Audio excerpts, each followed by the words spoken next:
that iconic thing, you know, do what you've heard from, you know. Later. Yeah, that's.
good job, Ken. Nice work. I feel like you have a really clear idea about this piece. And I love it. I really, really like it. I like the sound and I like the idea and the shape of it very, very much. I want to talk a little bit about some technical things that just I think are inhibiting a little bit of getting that image across. And the first thing is I want to ask a question of you. When we come back to the A theme, this is a basic ABA. When we come back to the A theme, at the tempo 1 at bar 68, do you want that to be faster than the beginning? Which tempo did you want? The beginning or the what happened on the return? Do you know? Actually, I did want it slightly faster. Okay. To just continue to keep moving to Okay. get to the end. And do you want it specifically a little bit faster than the tempo that you take at the beginning? Or did you want the beginning to be a little bit faster than it was? The beginning could have been faster. Okay. This one slightly faster, but not. Okay, all right. And I think that's completely legitimate. When you have a return to a theme, it doesn't have to be in exactly the same tempo. I just wondered if you kind of defaulted to a faster tempo coming out of the second tempo, if it was intentional, or if the first tempo got a little away from you, a little bit on the slow side. Tentative entrance, yeah. Okay, all right. On my part. Let's do this. Let's go back to the beginning for a moment. And, you know, with a piece like this, I keep, every time we did the first movement, I kept wanting to talk about it with the fermata, and then I never did. I'm not a big proponent of practicing conducting gesture very much, with a couple exceptions. And those exceptions are when you have a fermata and when you have like a tempo change or a shift that's going to go into an ending or something, where it actually can really help to have practiced a little bit on the technique so that we can be clear on the gesture on it. And I think in a piece like this, Ken, and a tempo like this, we need to go in and out of 4 a little bit more, because it's such a slow motion that when you need to make a transition, it really is helpful to be able to go 3, 4, boom. You could beat this in 4, you could beat this in 2. But I think probably the 2 is the right thing for the gesture and the line that you want to achieve, but just be willing to go in and out of 4 a little bit more maybe than you're doing. I'd like to say, just since, you know, nerves and all, you got better as it went, let's start the beginning again and do it in that nice 2, but pick the tempo that you want, make sure it gets there, and let's start that again, and then we'll talk just a little bit more on this.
So that's one place I needed to go for. There you go, right. And you did actually the bar before, and then you went into 2 where it was hard. So you kind of gave them the easy line in 4 and then the hard line in 2.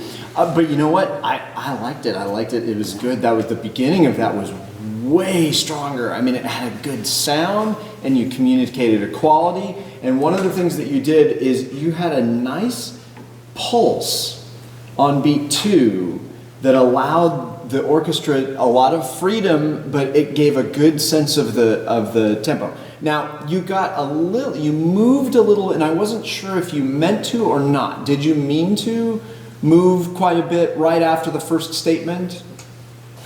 No. Okay. Well, yes, but because the first statement was not the tempo I wanted. Oh, okay, okay. Well, let's do it again and get the tempo you want. I liked it. I thought it was really good. And then when I can tell where you do want to move and where you do want to stretch out was really quite good. Let's start it again. And just as a fun, and just because of our conversation last night, what you are doing is very difficult to do. You are maintaining a very secure pulse under a slow tempo. Mm-hmm. And even though there are moments that need clarity, the first time through, they were able to follow you because you have such a strong, and what that says to an ensemble is you are essentially trusting them, and they are able to do it because of what you do. So in your case, it's just adding this much clarity, right? Yeah, and it's going to revolutionize it. I think so too. And I'm just going to echo. This is the hardest tempo to conduct because it is difficult to maintain and you do. So you are. I mean, it's a very flexible, clean beat on there. So let's just do it again.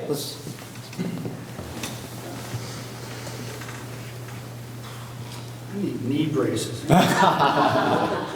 Me too.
So good. I'm a little jealous, to be honest, of the flexibility, the flow of your beat on that is really, really good.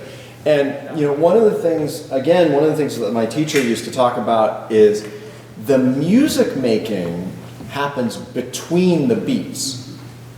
Because the beat communicates pulse, which is very base level and doesn't actually communicate a lot of music making. But what happens of how you get to the next beat and then how you leave that beat is where the music making is happening. And you're doing that. I mean, you're doing it in spades on that. Where we need to work just a little bit is just a nuts and bolts technical thing of how you want to stretch it out, because I don't think you know exactly, you might know, but you're not communicating exactly where the pulses need to come on. Ti, ta, ta, ti, ti. When you approach the climax, I know you want to slow down, we all know you want to slow down, but we don't know where you want us to put it. And so let's do it from 16, where you pick up the tempo, dee da ya dee da da dee da, and then when you get to the place where you want to stretch it out, go into a real 4. Don't sort of halfway go into 4. Go dee ta ta ti. Err on the side of clarity for us on this moment, and see how that works. Where he's.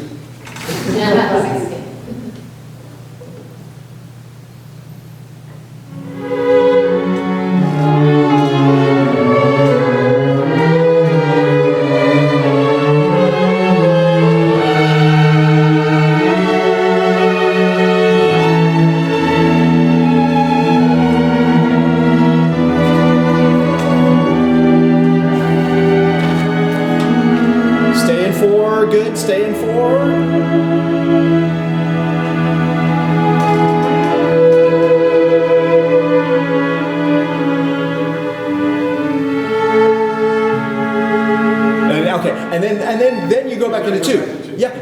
was so, I mean, orchestra from your playing perspective, was that clearer and cleaner? I mean, it made so much more sense. I'm not sure it was exactly what you wanted yet, but that's okay because this is a matter of practicing into your body. And this is one of those spots where I would probably say it's worth a little practicing and singing by yourself at home. You know, sing it. Dee da da da da da dee da da da da da dee ta ta ti. So sing it so that you can sing and conduct it at the same time to exactly the specifications that you want, and then you bring it in front of the group and do it that way. I'd like to hear you jump ahead to the B theme. The brum pum pum pum pum pum pum, and I want to ask you to consider trying that section in 4. Bim, bum, bum, bum, bum, bum, bum, bum, bum, bum, at whatever pace or tempo that you want, just for clarity's sake. Let's see if we can clarify. Because I know one of the things you expressed to us last night is you're doing mixed ensembles where you have orchestra and chorus together.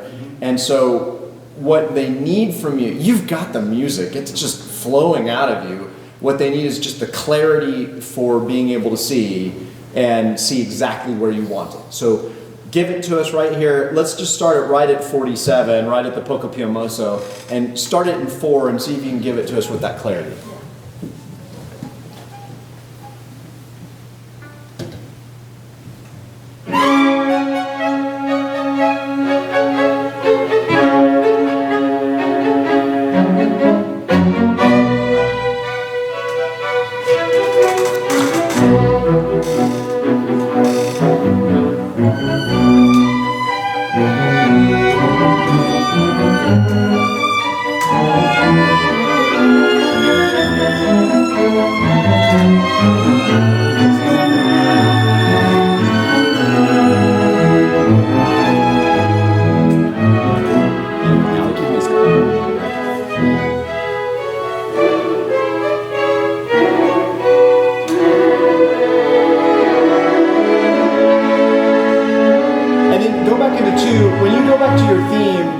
Because it's so, you know what you want on that thing. You know, Chris mentioned that when we started the Poco Piomoso, we lost a little something. I think it was good in 4, but then I think you could go back into 2 once it gets going. What do you think, orchestra? Do you think it can maintain that sense of? Yeah, right. Yeah, exactly. Start it that way, but then drift back into. That's why I said this is a piece where you're going to go in and out of 2 and 4, and the more seamlessly we can do it, the better. So start that again at 47, and then when it feels right to just drift back into 2, go ahead and go back into 2 there.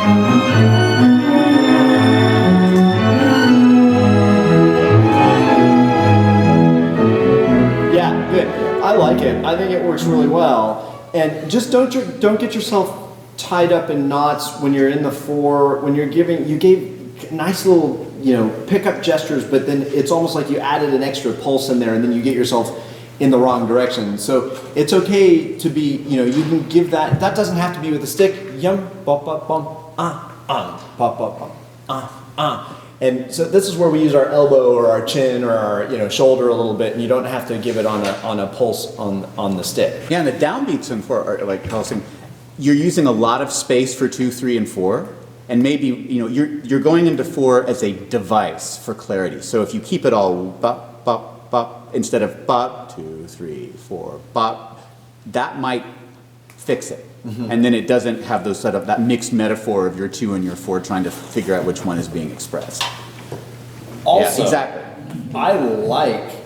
I saw so clearly what line you wanted you want the counterpoint line of the bass to go against, and you brought it out every time, and it was so clear. I mean, that's That's exactly what we were talking about last night. That's a musical idea, an image. You've made a decision about the texture. You know, we've taken a piece of text on the page, and you've made a decision about the texture, and you turn it every time. I hope you got what you wanted. What you got was really good on that. I liked that a lot.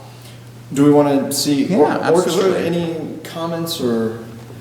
One of the things that Ken does is he works with, you know, a choir and an orchestra, and so anything that could be helpful in terms of the ensemble when you're doing that.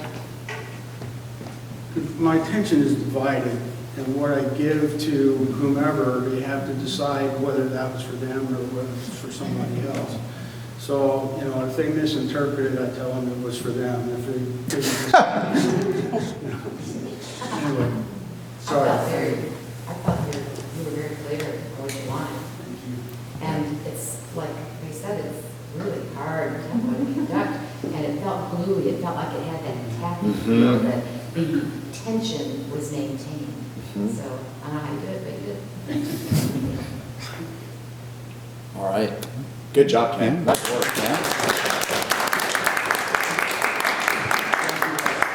And see, now you know why you were invited.